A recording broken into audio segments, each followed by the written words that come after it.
Hey there, everybody! Yeah, it's your good pal Dustin back with another episode of Turn It Around. We are on episode 118, but before we get started, as always, I hope everybody had a wonderful and blessed Sunday. Hope you got to spend time with God in whatever way that looks like for you. Excuse me. Whether it's going to church, reading your Bible, singing along to Christian music, or taking in YouTube or TikTok Christian content. In whatever way you spend time with God on Sunday, I hope you got to do it today, and I hope you have a wonderful and blessed week ahead and get to spend time with God throughout the week. So, we are on episode 118. We are officially starting our Bible study on the story of Esther. Like I told you last week, I was inspired to do this by seeing the show on vacation, Queen Esther, and it made me want to learn more and about Esther, and what actually happened. So I did decide that I am going to split at least this one into two parts. Other ones might be a little shorter, I don't know. But this one is at least going to be two parts. So with all that being said, let's get started. So, first thing we got to do, let's read Esther chapter 1. So here we go. I might have to take a moment in the middle to clear my throat, cough, whatever, because this is long. So here we go. This is what happened during the time of Xerxes, the Xerxes who ruled over 127 provinces stretching from India to Kush. At that time, King Xerxes reigned from his royal throne in the citadel of Susa. And in the 3rd year of his reign, he gave a banquet for all his nobles and officials, the military leaders of Persia and Media, the princes and the nobles of the provinces were present. For a full 180 days, he displayed the vast wealth of his kingdom and the splendor and glory of his majesty. When these days were over, the king gave a banquet lasting 7 days in the enclosed garden of the king's palace for all the people from the least to the greatest who were in the citadel of Susa. The garden had hangings of white and blue linen, fastened with cords of white linen and purple material to silver rings on marble pillars. There were couches of gold and silver on a mosaic pavement of porphyry, marble, mother of pearl, and other costly stones. Wine was served in goblets of gold, each one different from the other, and the royal wine was abundant, in keeping with the king's liberality. Excuse me. By the king's command, each guest was allowed to drink with no restrictions, for the king instructed all the wine stewards to serve each man what he wished. Queen Vashti also gave a banquet for the women in the royal palace of King Xerxes. On the 7th day, when King Xerxes was in high spirits from wine, he commanded the 7 eunuchs who served him, Mehuman, Biztha, Harbona, Bigtha, Abagtha, Zethar, and Carcass, to bring before him Queen Vashti wearing her royal crown, in order to display her beauty to the people and nobles, for she was lovely to look at. So, take a moment here. Basically, he wanted to show off his arm candy. This would be the equivalent of a rich and wealthy person paying a young, I think they're called escorts, I'm not sure, paying a young escort to go to a play, a dinner, a gala, whatever, just to show arm candy. So, in essence, Vashti was simply Xerxes'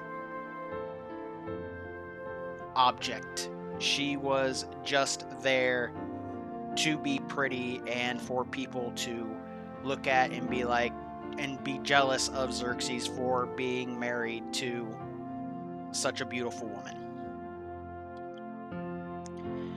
But when the attendants delivered the king's command, Queen Vashti refused to come. Then the king became furious and burned with anger. Since it was customary for the king to consult experts in matters of law and justice, he spoke with the wise men who understood the times, and were closest to the king Karshena, Shethar, Admatha, Tarshish, Meres, Marsina, and Memucan, the 7 nobles of Persia and Media, who had special access to the king and were highest in the kingdom. According to law, what must be done to Queen Vashti? He asked. She has not obeyed the command of King Xerxes that the eunuchs have taken to her. Then Memucan replied in the presence of the king and the nobles, Queen Vashti has done wrong, not only against the king, but also against all the nobles and peoples of all the provinces of King Xerxes. For the queen's conduct will become known to all the women, and so they will despise their husbands and say, King Xerxes commanded Queen Vashti to be brought before him, but she would not come. This very day, the Persian and Median women of the nobility who have heard about the queen's conduct will respond to all the king's nobles in the same way. Excuse me, there will be no end of disrespect and discord. Therefore, if it pleases the king, let him issue a royal decree, and let it be written in the laws of Persia and Media, which cannot be repealed, that Vashti is never again to enter the presence of King Xerxes. Also let the king give her royal position to someone else who is better than she. Then, when the king's edict is proclaimed throughout all his vast realm, all the women will respect their husbands from the least to the greatest. The king and his nobles were pleased with this advice, so the king did as Memucan proposed. He sent dispatches to all parts of the kingdom, to each province in its own script, to each people in their own language, proclaiming that every man should be ruler over his own household using his native tongue. Whew. That's a lot of words.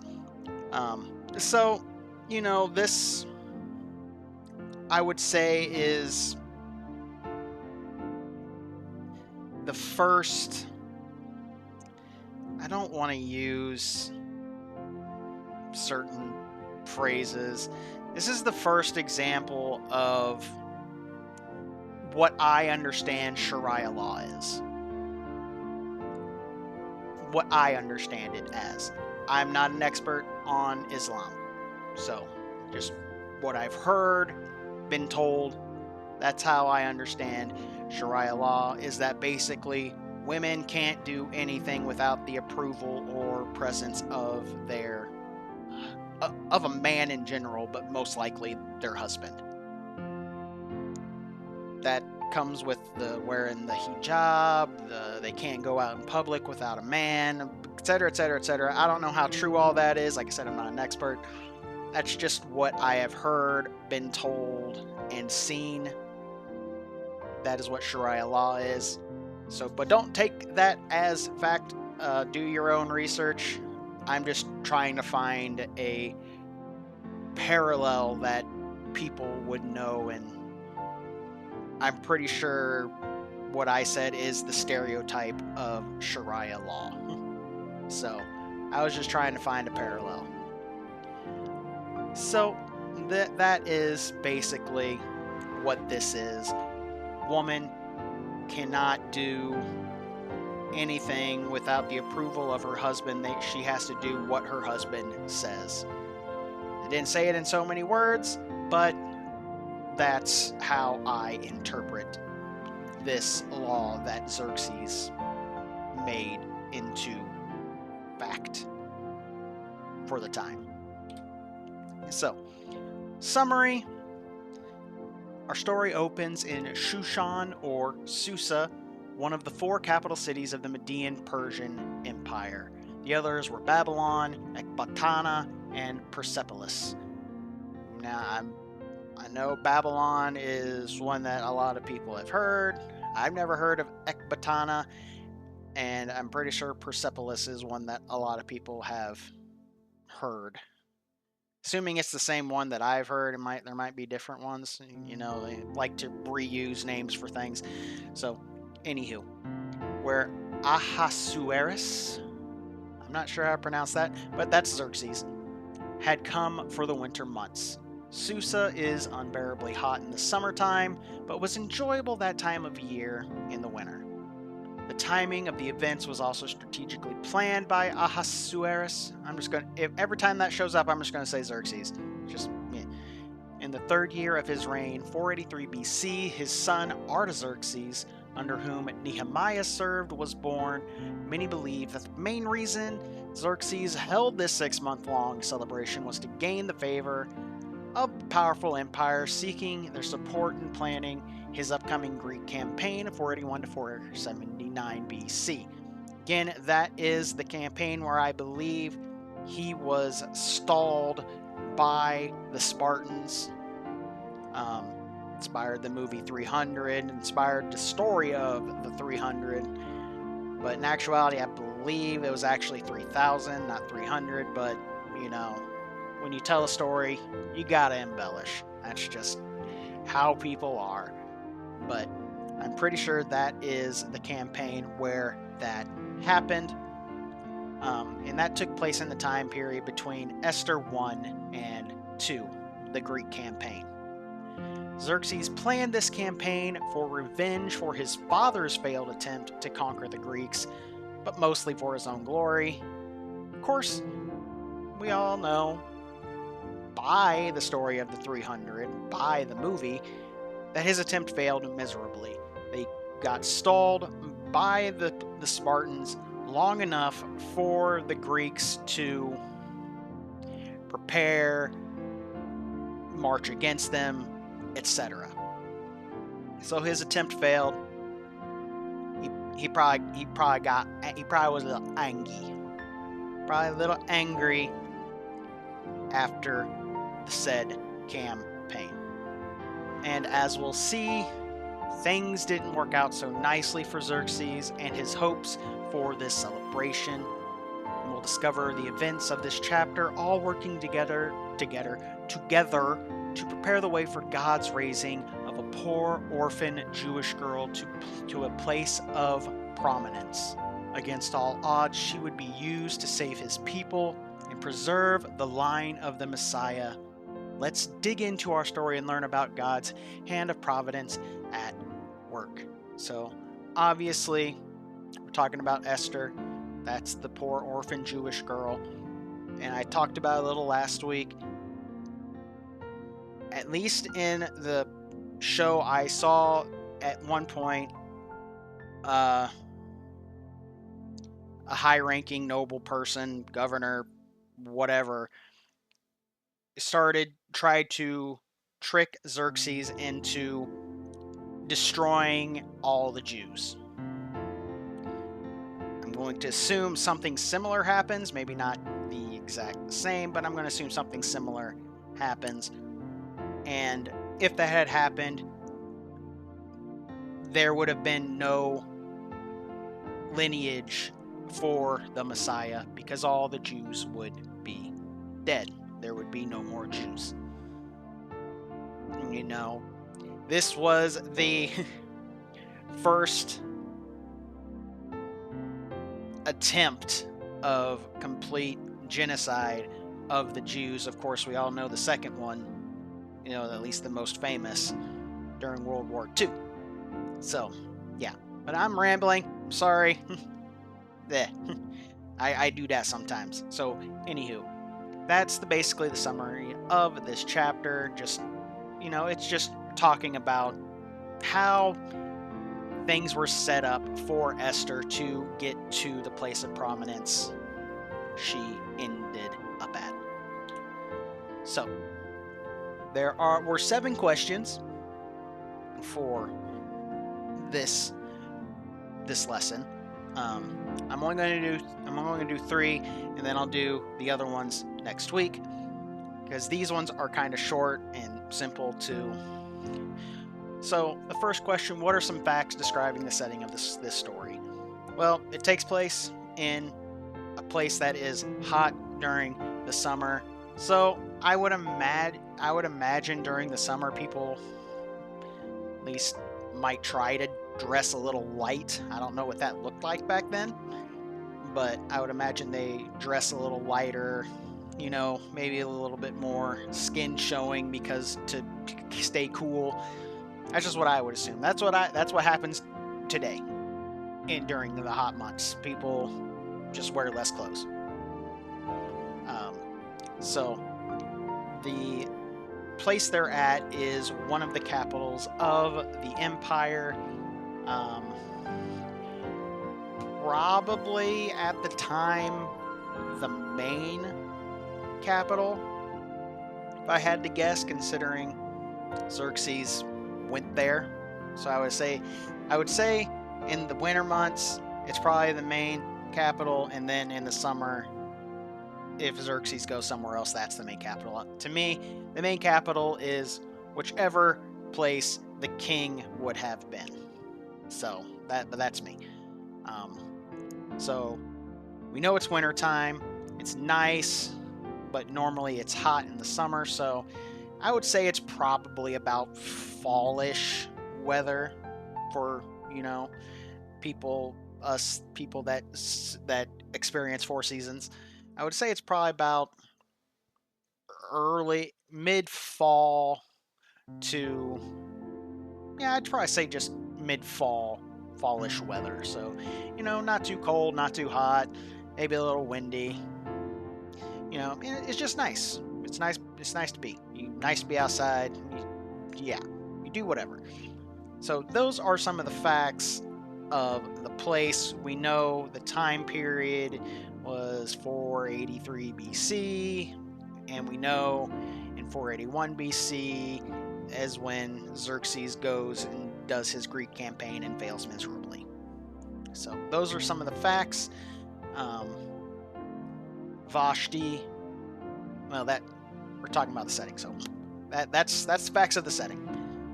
So what did Xerxes decide to do at this time, and for whom? Like we read, he wanted to do a celebration 180 days for all the nobles, all the politicians, all the generals, all the high-ranking people, people that he would need the support of for his planned Greek campaign. Because even back then, war cost money. A lot of money. And more than money, it cost a lot of men. Because you got to remember, there wasn't such an easy, there was no way to preserve men very well because just of the time period. If you march against an army of archers with just foot soldiers, those foot soldiers are going to get mowed down. Likewise, if you just have archers against shield infantry, those archers are going to get trampled because they won't be able to get through the shields. So it was a lot harder to preserve men. There wasn't any real easy way to retreat and save as many people as you could. And at the same time, leaders didn't really care that much for the most part during war, during campaigns. It's like they're fodder, they're like cattle, they're just there for sacrifice for you to win. Afterwards, hindsight, you probably feel guilty for sending all those people to their deaths. But anywho, so 180-day celebration, including a 7-day feast at the end for all the nobles and all the people he would need the support of for his Greek campaign. What types of things did he do during this 6-month celebration?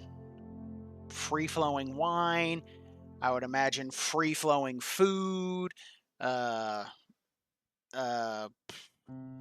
don't know if this was, I'm just going to say belly dancers, which I think back then was the erotic dancers of the time. Probably plenty of them, maybe even some women of the night to entertain the guests. Doesn't say that, but I imagine they were there. Plenty of music, plenty of laughing, dancing, boisterous conversations, maybe a few brawls because people got drunk. Just normal things you would expect to see at a party, even today, except for maybe the erotic dancers, unless it's like a bachelor party or something. But just stuff you would normally expect to see at a party: drinking, eating, maybe some dancing, arguments and fights because people are drunk. So that's kind of the atmosphere of this chapter.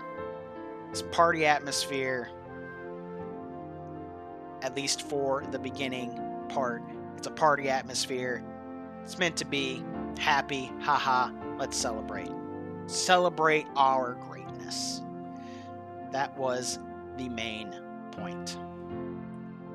So, like I said, I'll do the other questions next week because I'm not because like I said, these ones were just kind of easy. I didn't need to really think about them, because we read it all.